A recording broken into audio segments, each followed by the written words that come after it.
ऐसी सूरत में सिर्फ 1.5 पौने 2 महीने में उन्होंने अपना पहला मर्सी पिटीशन दया मांगी। Total 15 mercy petitions Hindu Mahasabha और अंग्रेज हुकूमत के समान लक्ष्य को प्राप्त करने की। कांग्रेस, गांधी और मुसलमानों का मैं विरोध करूंगा, ये उन्होंने लिख के दिया था। तो सुभाष चंद्र बोस की फौज का विरोध करने के लिए अंग्रेजों के मिलिट्री में रिक्रूटमेंट करो, ऐसा उन्होंने खत लिखा था, जिसके बारे में बाबा साहेब अम्बेडकर को मतलब मैं कह नहीं सकता, ऐसे लफ्जों में बाबा साहेब अम्बेडकर के ऊपर क्रिटिसिज्म किया गया। उसमें उन्होंने ये क्लियर कट लिखा है, rape is a political weapon. उसके बारे में सावरकर ये लिखते हैं कि ये शिवाजी की सद्गुण विकृति थी कि अगर असली बातें अगर बाहर आ जाए तो शायद हमारा खुद का हिंदू मिडिल क्लास भी उसको ले नहीं पाएगा। सावरकर को जब गांधी हत्या के केस में अरेस्ट किया गया, हालांकि वो वीर, स्वतंत्र वीर, ये सारी उपाधियां उन्होंने खुद अपने आप को दी थी, ये किसी ने उनको दी नहीं थी। उनको ये इंफीरियरिटी है कि आजादी के आंदोलन से हमारा कोई ताल्लुक नहीं रहा, और भारत के आजादी के बाद आजाद भारत के निर्माण में भी हमारा कोई कंट्रीब्यूशन नहीं। But hatred has an expiry date, नफरत की मौत तय है। भारत की राजनीति में विनायक दामोदर सावरकर का नाम हमेशा समाज में ध्रुवीकरण पैदा करने वाला रहा है। चूंकि सावरकर वो व्यक्ति थे जिनका नाम गांधी के हत्यारे नथुराम गोडसे से भी जुड़ता रहा, हम आज एक ऐसे व्यक्ति से बात करने जा रहे हैं जिन्होंने सावरकर के बारे में पहले पढ़ा, फिर सारे तथ्य खोजे और इस निष्कर्ष पर आ गए कि सावरकर की आलोचना करना ही देश हित में होगा। ये व्यक्ति है निरंजन टकले। ये मराठी भाषा के पत्रकार हैं, लेकिन उनका लीजन पूरे भारत के इतिहास और राजनीति समझने वाला है। निरंजन टकले ने जज लोया की मौत जिस तरीके से हुई उस पर सवाल खड़े करने वाला एक महत्वपूर्ण आर्टिकल द कैरावान मैगजीन में लिखा था। इसके अलावा वे सावरकर और उनकी जीवनी के जानकारों में से एक माने जाते हैं। आज के चल रहे पॉलिटिक्स पे जो बदलता हुआ पॉलिटिक्स हमें दिख रहा है, जो समाज में बदलाव दिख रहे हैं, हमें बुलडोजर की जो राजनीति दिख रही है, जिस तरीके से एक मैस्कुलिन राजनीति हमें दिख रही है, उस तरीके की राजनीति का सावरकर की आइडियोलॉजीज का कितना इम्पैक्ट रहा है इस तरीके की राजनीति पर। और उससे ही जुड़ा एक सवाल यही है कि अगर हाँ इसका जवाब है तो फिर जो सावरकर के कुछ आइडियाज थे, जैसे कि बीफ खाने पर उनका जो एक तरीके से जो उनका ओपिनियन था, तो ये सारा ओपिनियन तो एकदम अलग जाता है। तो आपका क्या कहना है इस पर सर? जी, एक तो पहली बात तो डेफिनेटली आज जो कुछ हो रहा है उसके पीछे सावरकर ने जो आइडियोलॉजी लिख के रखी, आर्टिकुलेट की, उसका बहुत बड़ा उसमें हाथ है। इसमें एक बात और दूसरे सवाल के बारे में भी देखना जरूरी है कि सावरकर का उतना ही हिस्सा लोग ये बीजेपी या राष्ट्रीय स्वयंसेवक संघ इस्तेमाल करते हैं जितना उनके फायदे का है। बाकी सावरकर की जो बातें हैं, चाहे वो ब्रीफ के बारे में हो, चाहे सम्राट अकबर के बारे में हो, उसके बारे में वो बातें नहीं करते। हालांकि सावरकर ने खुद लिख के रखा है, नासिक में ही उन्होंने जो अभिनव भारत संस्था बनाई थी, अभिनव भारत में आज भी उनका एक खत लिखा हुआ है नासिक में कि सम्राट अकबर ये भारत के पहले सेक्युलर राजा थे, और सावरकर की मौत के बाद भी अभिनव भारत में अकबर की जयंती मनानी चाहिए, और वो खुद अकबर की जयंती मनाते थे। तो लेकिन मतलब उनकी अपनी पर्सनालिटी में ऐसे बहुत कॉन्ट्राडिक्शंस है। तो इसके बावजूद उनकी कॉन्ट्राडिक्शंस उनके बाद में जो पॉलिटिकल करियर रहा, खासकर अंडमान से निकलने के बाद, उसमें वो दिखाई देती है। बाकी वो जो आपने कहा कि मस्कुलिन इमेज है, देखिए सावरकर जब भारत में आए 1921 में अंडमान से छूटकर, उसके बाद उन्होंने वो येरवड़ा जेल में ही हिंदुत्व नाम की किताब लिखी। ये हिंदुत्व वर्ड उन्होंने किया था। वो किताब उन्होंने पेन नेम से लिखी, अपने नाम से नहीं लिखी थी। उन्होंने लिखी थी एक मराठा, इस नाम से लिखी थी, ताकि कुछ कंट्रोवर्सी हो जाए तो फिर मेरी जिम्मेदारी नहीं, किस तरह ने लिखी, इस किस्म से वो लिखी गई थी। और उसमें भी उन्होंने इसी मस्कुलिन आइडियोलॉजी का और बेसिकली टू नेशन थियरी का उसमें उन्होंने इंट्रोडक्शन उस किताब में किया था। उस वक्त 1921 में हम सबको पता है कि महात्मा गांधी इस देश की स्वतंत्रता आंदोलन पर पूरी तरह से छा गए थे। महात्मा गांधी का जो नैरेटिव था इस देश के आजादी के आंदोलन में लोगों के सामने रखा हुआ, क्योंकि वो हमें के लोग तैयार नहीं है, अभी तक देश तैयार नहीं है आजादी के लिए। तो उनका जो नैरेटिव था वो peace, prosperity, brotherhood, fraternity, equality, justice, democracy, truth, non violence, ये अपना नैरेटिव था। और हम सभी को पता है, राष्ट्र है, दुनिया के किसी भी देश में जाओ, किसी भी रंग के, किसी भी वर्ण के, किसी भी धर्म के, उनको ये वैल्यूज चाहिए। अब इसके सामने दूसरा कोई भी नैरेटिव जिनके पास नहीं था, उन्होंने ये नफरत का नैरेटिव लाया, उन्होंने ये मस्कुलिन नैरेटिव लाया, क्योंकि ये जो सारी क्वालिटीज है, ये जो शाश्वत मूल्य है, ये फेमिनिन क्वालिटीज है, और फेमिनिन क्वालिटीज को हराया नहीं जाता, उनको बदनाम करना पड़ता है। तो उनको बदनाम करने के लिए ये मस्कुलिन इमेज प्रोजेक्ट की गई, और ये मस्कुलिन इमेज सावरकर खुद अपनी भाषणों में गांधी इज अ सीसी, ये उनका लफ्ज था गांधी जी के लिए, और पुरुषार्थ नहीं है, अहिंसा से नपुंसक बनाया जा रहा है, इस किस्म की बातें वो करते थे। एक फेमस बात कही जाती है, जिनको भी थोड़ा बहुत भी पता है सावरकर के बारे में, वो एक चीज तो जरूर कहते हैं कि इन्होंने माफीनामे लिखे थे, मर्सी पिटिशंस लिखी थी। जो दूसरा पक्ष है, यानी कि उनके जो ग्रैंडसन है, वो तो जब राहुल गांधी ने ऐसा बोला था उसके बाद उन्होंने यही कहा था कि आप प्रूफ लेके आइए, जबकि इतने सारे प्रूफ ऑलरेडी मौजूद है और काफी सालों से लोग उसको जानते हैं, काफी आम बात हो गई है अब तो ये। तो आपके कुछ इंटरेस्टिंग बातें उसके बारे में शेयर करना चाहेंगे कि उन्होंने जो लगभग मेरे, अगर मैं गलत ना हूं तो 6 पिटिशंस लिखी थी, तो उसके बारे में कुछ अगर इंटरेस्टिंग फैक्ट्स अगर आप बता पाए तो। देखिए, सावरकर के पर्सनल मर्सी पिटिशंस 6 थे। अंडमान में हर कैदी की, हर प्रिजनर की एक जेल टिकट हिस्ट्री रखी जाती थी, और उसको जेल टिकट कहा जाता था, हर कैदी की वहां पे रखी है।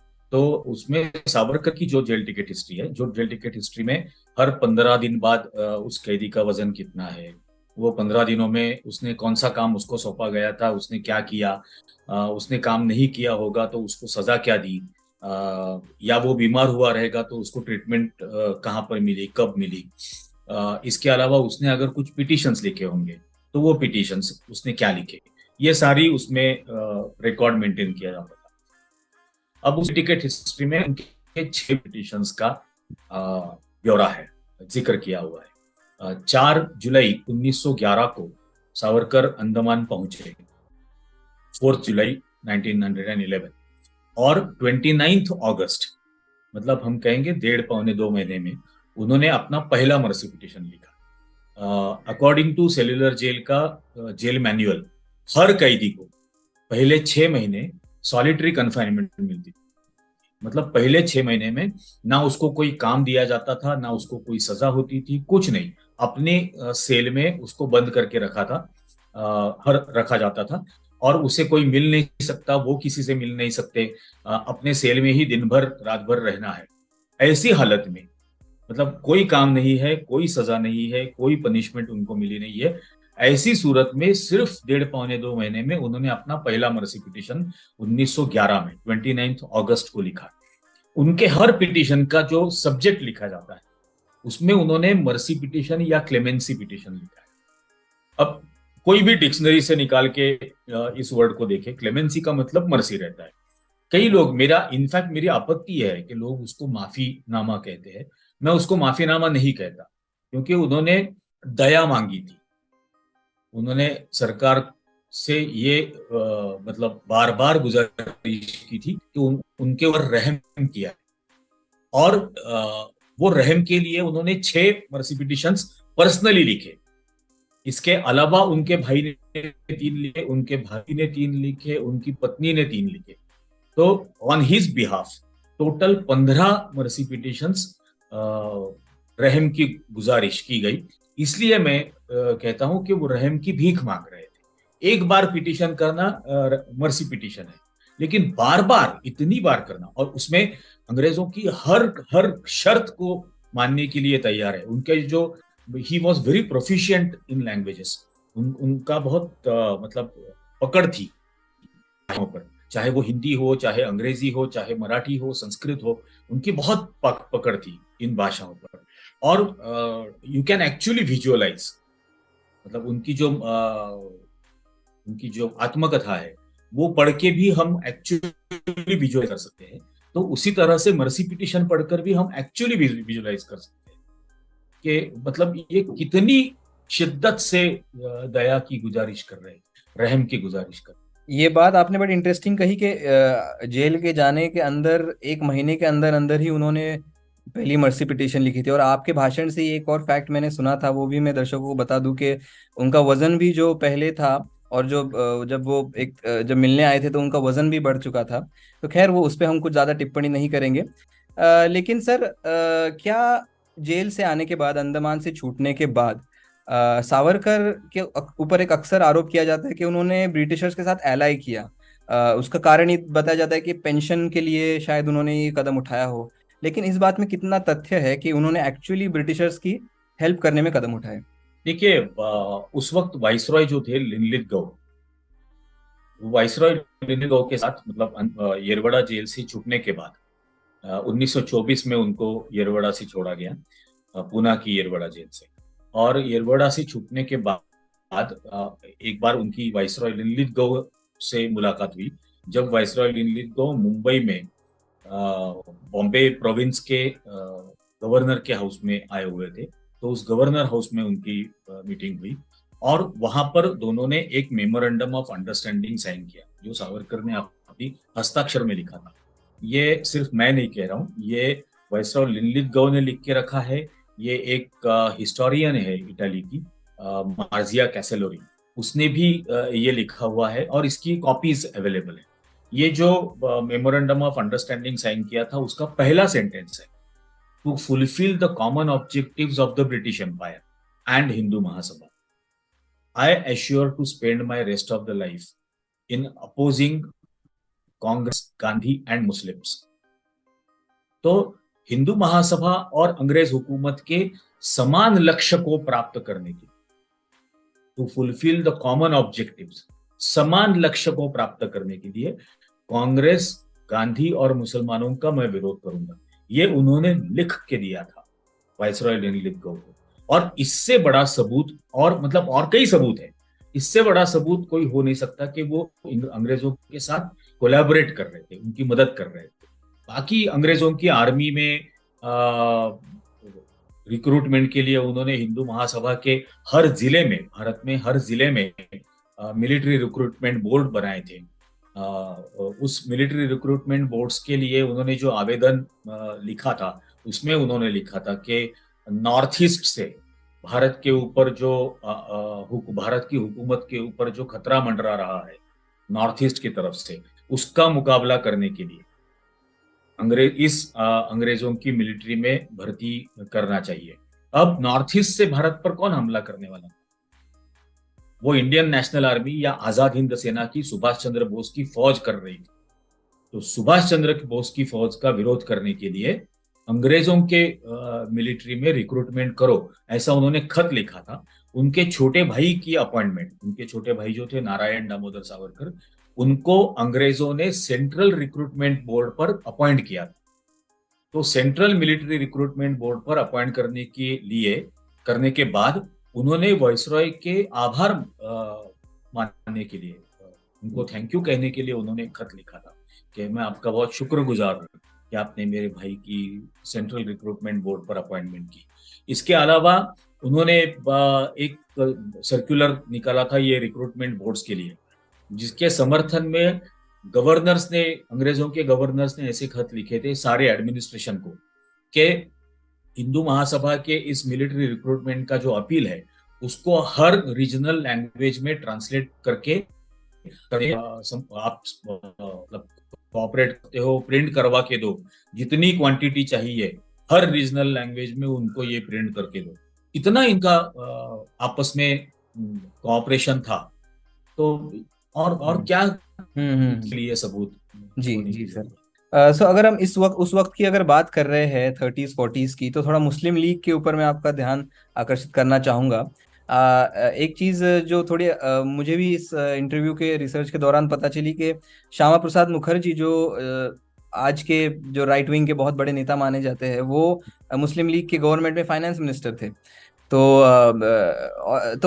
और टू नेशन थियरी के लिए अब जिस तरीके से हम भारतीय लोग हमेशा मुस्लिम लीग को जिम्मेदार ठहराते हैं, तो इसमें आप हिंदू महासभा का और सावरकर का कंट्रीब्यूशन देखते हैं क्या? क्योंकि आपके ही स्पीचेस में हमने सुना है कि टू नेशन थियरी एक्चुअली जो हिंदू महासभा ने पहले प्रपोज की थी। पहले सावरकर ने ये टू नेशन थियरी को इंट्रोड्यूस किया था अपनी उस किताब में, जिसमें उन्होंने वो जिसका नाम था हिंदुत्व, और वो ये लफ्ज भी उन्होंने किया था, ये हिंदुत्व नाम था।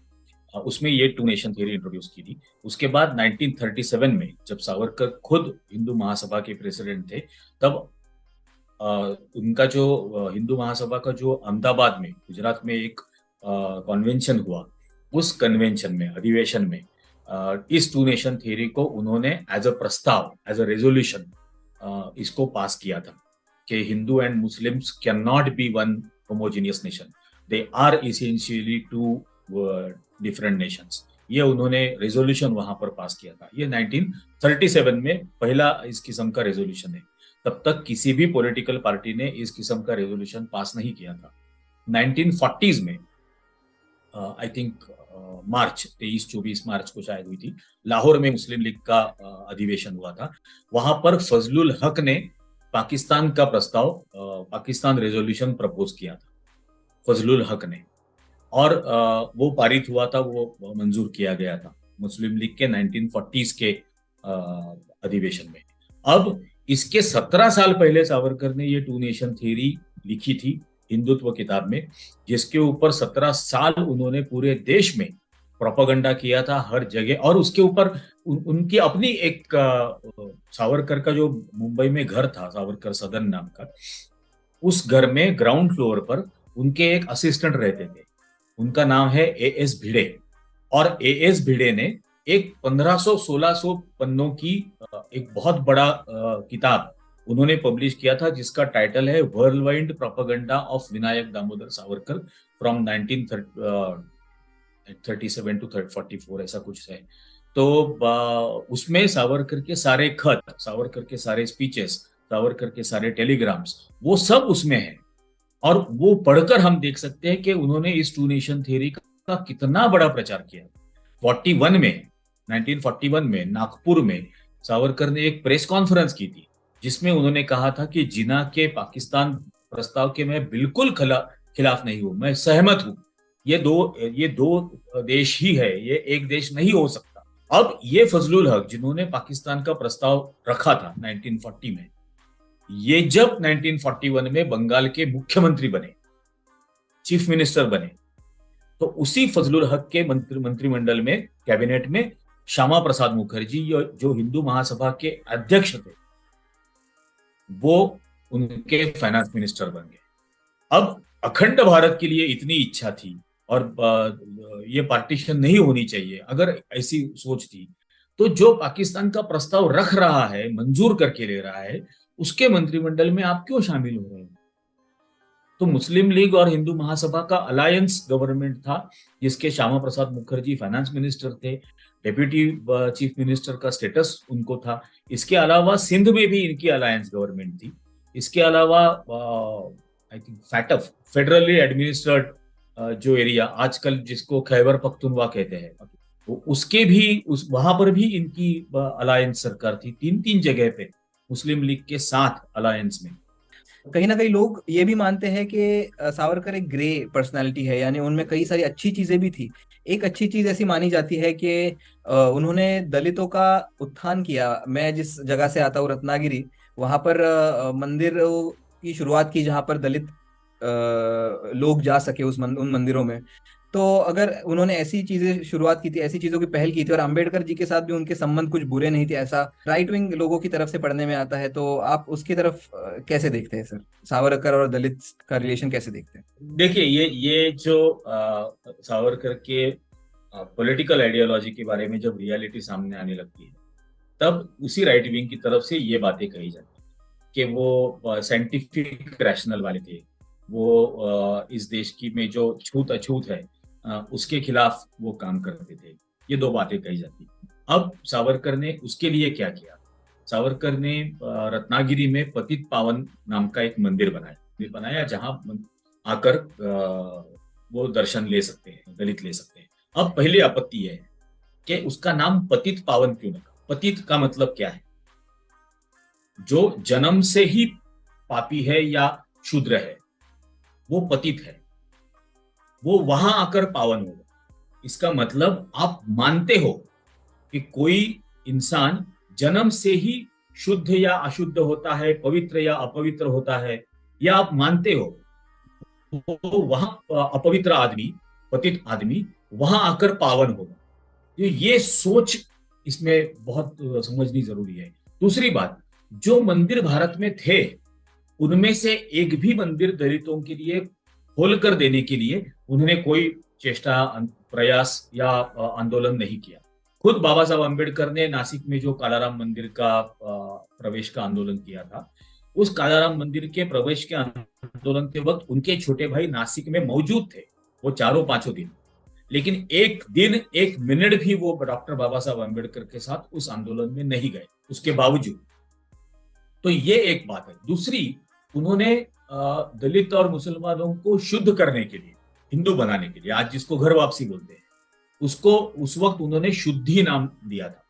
वो जो एक रिचुअल बनाया था उसको शुद्धि नाम दिया था। यज्ञ किया था, जनेऊ पहनाया जाता था, और उसके बाद वो आदमी शुद्ध हो गया, वो अब हिंदू है, ऐसा कहा जाता था। अब मुझे बताओ, अगर कोई विज्ञानवादी है, कोई साइंटिफिक रैशनल वाला आदमी है, वो एक रिचुअल को कैसे जन्म देता है? विज्ञानवादी आदमी ने तो रिचुअल्स का विरोध करना चाहिए, जो उन्होंने बाकी इसमें किया था कि गाय की पूजा नहीं करनी चाहिए, गाय मां नहीं हो सकती, गाय एक पशु है, गाय को संभालते संभालते किसान मर जाने से अच्छा है कि गाय मर जाए। ये सारी बातें उन्होंने की थी। तो लेकिन शूद्रों के बारे में, जो अस्पृश्य थे, उनके बारे में उनकी सोच कंप्लीटली अलग थी।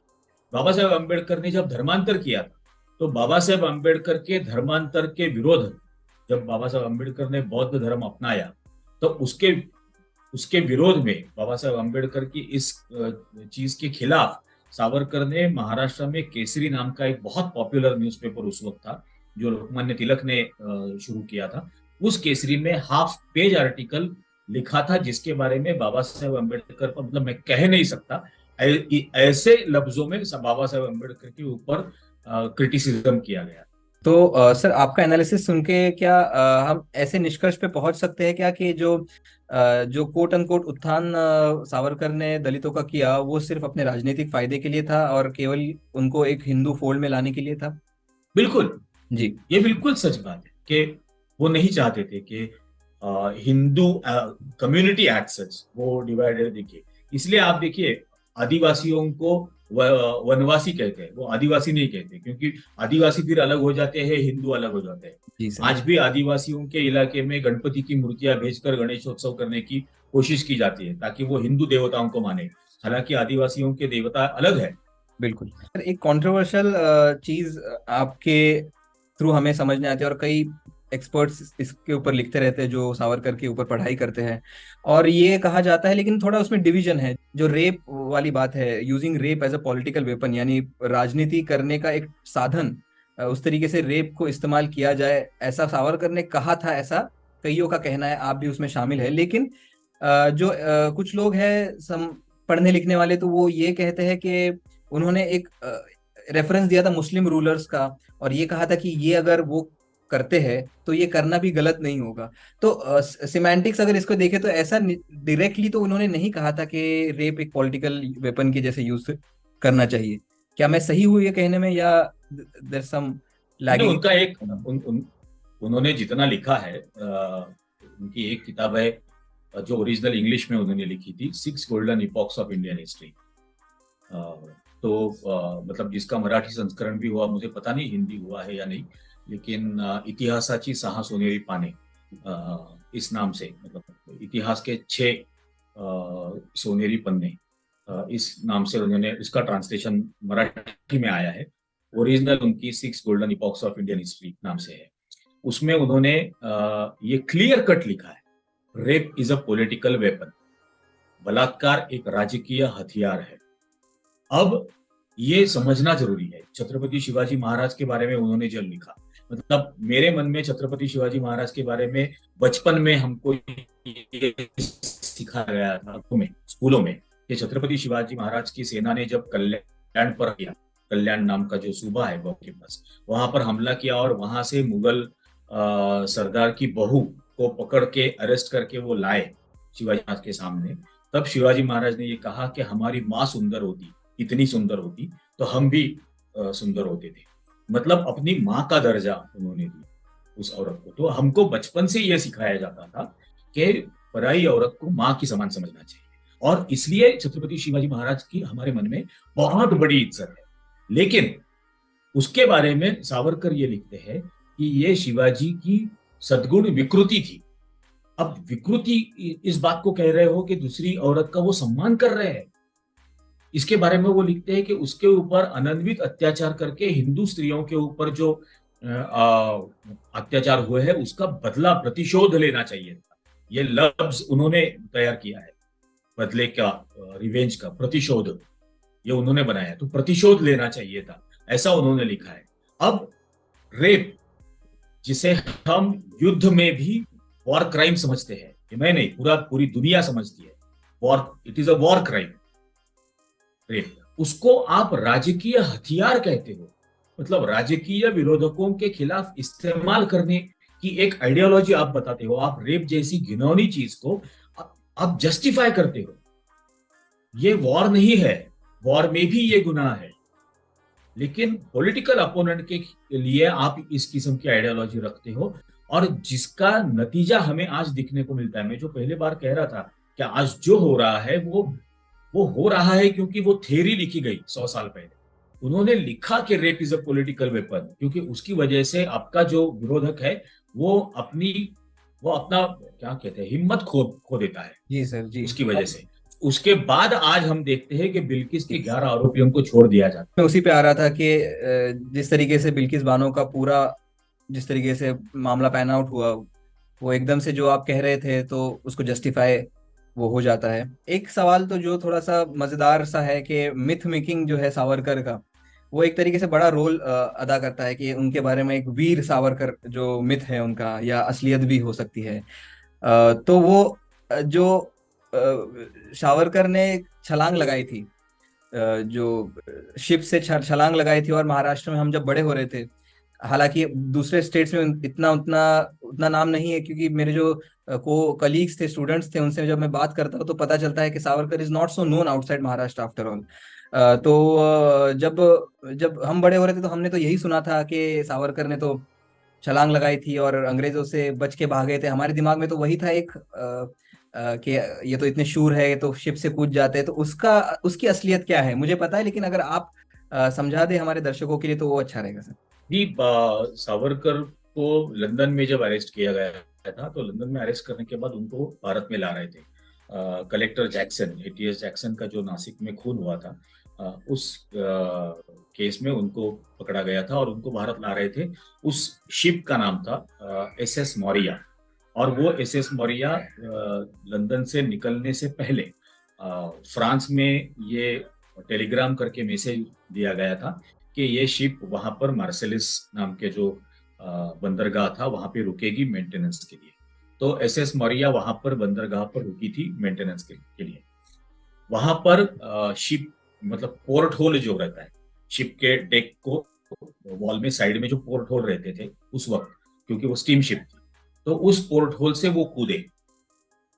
इसमें कोई दो राय नहीं, वो कूदे। उसके बाद वो 7 मिनट, ये खुद उन्होंने लिख के रखा है कि वो 7 मिनट पानी में थे। उनके पीछे 2 पुलिस के कांस्टेबल्स ने भी छलांग लगाई, जिनको भगूर से, नासिक से लेके गए थे लंदन उनकी शनाख्त करने के लिए। तो उन्होंने वो कूद पड़े। वो कूदने के बाद 7 मिनट बाद सावरकर की वहां बीच पर पहुंचे। तो जैसे ही पहुंचे उनके पीछे पीछे ये 2 कांस्टेबल गए और उन्होंने उनको पकड़ के वापस लाया।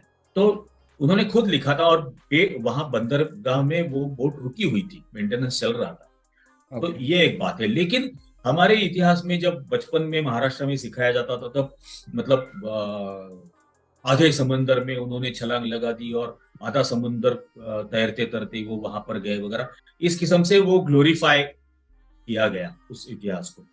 तो ये असलियत है उस। सावरकर एक लेजेंड के तरीके से हमें प्रस्तुत किए गए। उनकी हमें लिमिटेड बातें हमेशा बताई गई कि उन्होंने छलांग लगाई थी और अंडमान में थे, और काफी लिमिटेड चीजें हमें हमेशा सावरकर के बारे में एक मेन स्ट्रीम नैरेटिव में दिखी। तो हमारा निष्कर्ष उससे ये लगा, शायद मराठी मिडिल क्लास अभी तक क्योंकि सावरकर ने जो असलियत में लिखा है वो इतना द्वेषपूर्ण है और इतना ही प्रॉब्लम्स है उसमें कि मराठी मिडिल क्लास ने जानबूझकर, पॉलिटिकल क्लास ने और मिडिल क्लास ने जानबूझकर सावरकर से वन हैंड डिस्टेंस रखा था, ताकि जो उनकी अगर असली बातें अगर बाहर आ जाए तो शायद हमारा खुद का हिंदू मिडिल क्लास भी उसको ले नहीं पाएगा। तो अब उनको वन हैंड डिस्टेंस से एकदम गले लगाया जा रहा है उनके नाम पे, उनके जयंती के दिन पर पार्लियामेंट का ओपनिंग हो रहा है। तो क्या आपको लगता है कि एक वो सावरकर को वन हैंड डिस्टेंस पे इसी की वजह से रखा गया था क्या, या और जो अब हो रहा है वो गलती हो रही है, यानी कि सावरकर की देखिए जो दो द्वेषपूर्ण जो बातें थी वो और ज्यादा बाहर आएगी? Will it backfire on the right wing? I am asking that. इसे देखिए इसमें दो बातें हैं। एक बात तो यह है कि सावरकर को जब गांधी हत्या के केस में अरेस्ट किया गया और ये जाहिर हो गया कि उनके जो हत्यारे थे गांधी जी के, नथुराम गोडसे, नारायण आप्टे, करकरे, ये सारे हिंदू महासभा से जुड़े हुए थे, हिंदू महासभा के मेंबर थे। तो हिंदू महासभा जो सावरकर की अपनी पॉलिटिकल पार्टी थी वो बदनाम हो गई।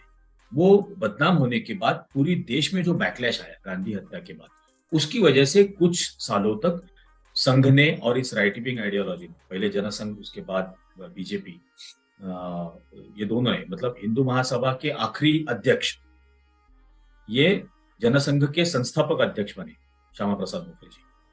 तो वो थी उसी सोच की पॉलिटिकल पार्टी, लेकिन एक तरह से हम कहेंगे किनारे कर दिया गया उनको और उतना उनके बारे में बोला नहीं जाता। दूसरी बात ये थी कि आजादी के बाद भी जो पूरी शिक्षा प्रणाली थी महाराष्ट्र जैसे स्टेट में, वो उसी वर्ग के हाथ में थी जिस वर्ग से सावरकर आते थे। Majority of the education sector तो उनके ही हाथों में थी। तो उसकी वजह से भले सिलेबस में ना, लेकिन जो रिसेस होता था स्कूलों में, वहां पर ये कहानियां बताई जाती कि वो किस तरह से समंदर में छलांग लगाई थी और कैसे वो वीर थे वगैरह।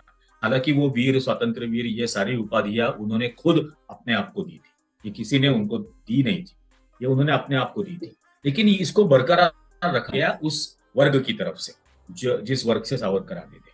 अब सत्ता में आने के बाद, अटल बिहारी वाजपेयी प्रधानमंत्री बनने के बाद पहली बार सावरकर का वो प्लेक अंडमान में लगाया गया, फिर उसके बाद उनका स्टैचू भी वहां पर इंस्टॉल किया गया।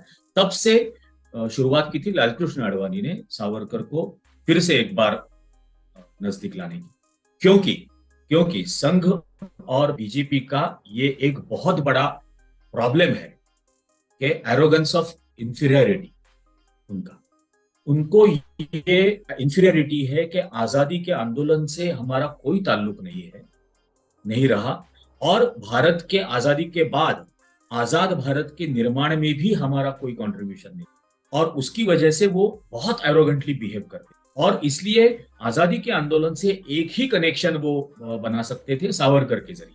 तो वो बनाने के लिए उन्होंने सावरकर को अपनाना शुरू किया और वो जो ओरिजिनल आइडियोलॉजी हिंदुत्व की थी वो उन्होंने ही आर्टिकुलेट की थी।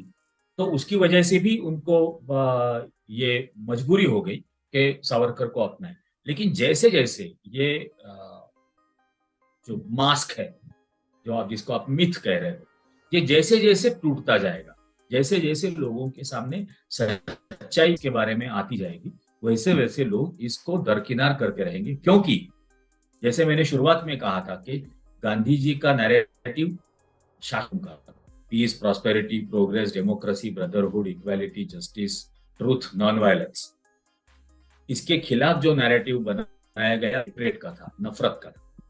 But hatred has an expiry date. नफरत की मौत तय है, आदमी थक जाता नफरत पालते, वो नफरत अपने आप एक दिन खत्म होने वाली है। वो जितना इस आइडियोलॉजी के बारे में, आइडियोलॉग्स के बारे में लोग सीखेंगे, समझेंगे और उसके बारे में लोगों को बताया जाएगा, वैसे वैसे लोग इसको दरकिनार करेंगे। क्योंकि पूरी दुनिया में सबको शाश्वत मूल्य चाहिए, नफरत नहीं। शाबाश बेटा, बहुत बढ़िया मुन्ना। प्रभु के सबसे बड़े भक्त माने गए हैं महावीर यानी हनुमान जी, और बजरंग बली से बड़ा भक्त हनुमान जी का कोई नहीं।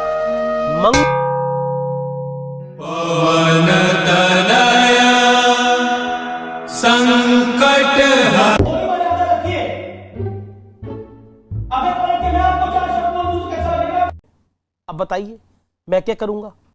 एक बहुत सिंपल सी टिप आपके साथ शेयर करती हूँ।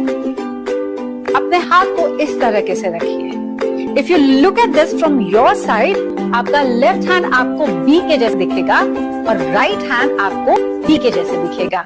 B and D. B for थोड़ी मदद रखिए। वे मैथों तेरा मन पर